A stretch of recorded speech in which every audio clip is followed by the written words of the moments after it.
स्वागत है आपका स्टडी 96 इस चैनल पर। आज हम लोग बाल विकास के कुछ महत्वपूर्ण प्रश्न करेंगे। तो आइए शुरू करते हैं। प्रश्न नंबर पहला है, जीव सांख्यिकी सिद्धांत का प्रतिपादन किस मनोवैज्ञानिक ने किया?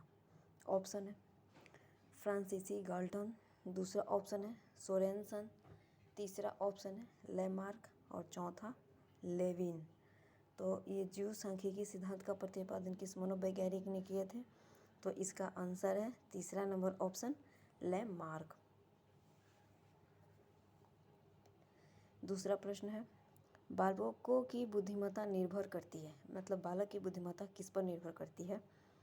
तो इसका ऑप्शन है ज्ञानवर्धन के लिए पारिवारिक भ्रमण पर, दूसरा ऑप्शन है पारिवारिक परिवेश पर, तीसरा ऑप्शन है किस प्रकार वे अपने पर्यावरण का प्रयोग करते हैं, मतलब किस तरीके से वो पर्यावरण में अपने वातावरण के माहौल में रहते हैं। चौथा ऑप्शन प्रासंगिक जीवन में घर में की गई पढ़ाई, सिर्फ घर में पढ़ाई की गई उस पर निर्भर करता है, या फिर परिवेश में निर्भर करता है, या फिर उसके पर्यावरण में निर्भर करता है। तो इसका दूसरा नंबर ऑप्शन है पारिवारिक परिवेश पर निर्भर करता है कि बालकों की बुद्धि कैसी है, मतलब ऑप्शन नंबर इसका दूसरा। तीसरा प्रश्न, आनुवंशिकता को डैश सामाजिकता संरचना माना जाता है? ऑप्शन है गौण, दूसरा ऑप्शन है अत्यात्मक, तीसरा ऑप्शन है स्थिर और चौथा ऑप्शन है प्राथमिक। तो ये प्रश्न सीटेट में बहुत बार पूछा है, कई बार पूछा है कि आनुवंशिकता को सामाजिकता की संरचना माना जाता है। तो इसका ऑप्शन 3 होगा, स्थिर माना जाता है। आनुवंशिकता को स्थिर सामाजिक संरचना माना जाता है। ऑप्शन नंबर इसका 3 सही होगा। सीटेट का ये प्रश्न है। प्रश्न नंबर है चौथा, व्यक्तित्व अस्थायी समायोजन है। ऑप्शन है मतलब बच्चे किस तरीके से समायोजन किस में अपने समायोजन कर लेते हैं। तो इसका ऑप्शन है पर्यावरण के साथ, बच्चे पर्यावरण के साथ समायोजन कर लेते हैं अस्थायी तौर पर। दूसरा ऑप्शन है जीवन के साथ, तीसरा है प्रकृति के साथ और चौथा है सभी। तो बच्चे व्यक्तित्व अस्थायी समायोजन पर्यावरण के साथ हो जाती है, जीवन के साथ हो जाती है और प्रकृति के साथ हो जाती है। तो इसका ऑप्शन होगा 4 नंबर ऑप्शन सभी के साथ कर ली जा व्यक्तित्व अस्थायी समायोजन हो जाती है।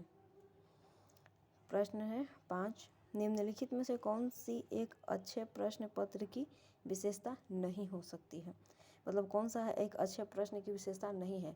इसमें प्रश्न में है नहीं है, तो प्रश्न में नहीं है तो उसका ऑप्शन जो इसमें गलत होगा वही इसका आंसर होगा। तो हम लोग इसका पहले ऑप्शन देखते हैं। विषय वस्तु की सभी इकाइयों का समावेश, हाँ ये तो सही आंसर है कि अच्छे प्रश्न पत्र जो होगा उसमें सभी विषयों का, सभी चैप्टर्स होना चाहिए, सभी इकाइयों से उसमें से प्रश्न होना चाहिए। तो 1 नंबर ऑप्शन बिल्कुल सही है। दूसरा प्रश्न है ऑप्शन है सभी प्रश्न विशिष्ट उद्देश्यों का मापन करने वाले हैं, बिल्कुल सही है। सभी प्रश्न होना चाहिए, बिल्कुल होना चाहिए, मतलब दूसरा नंबर ऑप्शन भी सही है। तीसरा ऑप्शन है प्रश्न सरलता से कठिनता की ओर होना चाहिए, हाँ कोई भी प्रश्न को बनाने से पहले सरलता से कठिनता की ओर होना चाहिए। अगर एक ही बार पहले से ही कठिन प्रश्न मिल जाएगी तो बनाने में भी परेशानी होती है और बच्चे नर्वस भी कर सकते हैं। तो इस स्थिति में प्रश्न को सरल से कठिन की ओर ले जाया जाता है, न कि कठिन से सरल की ओर। पहले हम आसान प्रश्न देते हैं और उसके बाद धीरे धीरे करके कठिनता की ओर ले जाते हैं। तो तीसरा नंबर ऑप्शन भी सही है। अब बचा चौथा नंबर ऑप्शन। तो ऐसे भी अगर 3 ऑप्शन सही हो जाने के बाद बिना पढ़े ही चौथा आंसर हो जाता है, लेकिन फिर भी हम लोग इसका ऑप्शन पढ़ेंगे। तो चौथा ऑप्शन है विषय के विभिन्न क्षेत्रों में चयन संबंधी छूट कम से कम। इसका क्या मतलब हुआ? नहीं, ऐसा तो नहीं किया जा सकता है कि उसको कम से कम छूट दिया जाएगा, ऐसा नहीं है। मतलब ये 4 नंबर ऑप्शन कट देंगे और जो गलत है वही हमारा इसमें आंसर है, क्योंकि यहाँ पर प्रश्न में नहीं शब्द का प्रयोग किया गया है। तो इसका आंसर हो जाएगा हमारा 4 नंबर ऑप्शन, ये इसका आंसर हो जाएगा। अगर वीडियो पसंद आए तो लाइक शेयर कर दीजिएगा। और भी इसमें वीडियो उपलब्ध है सीटेट के लिए, आप जाकर प्लेलिस्ट में देख सकते हैं। धन्यवाद।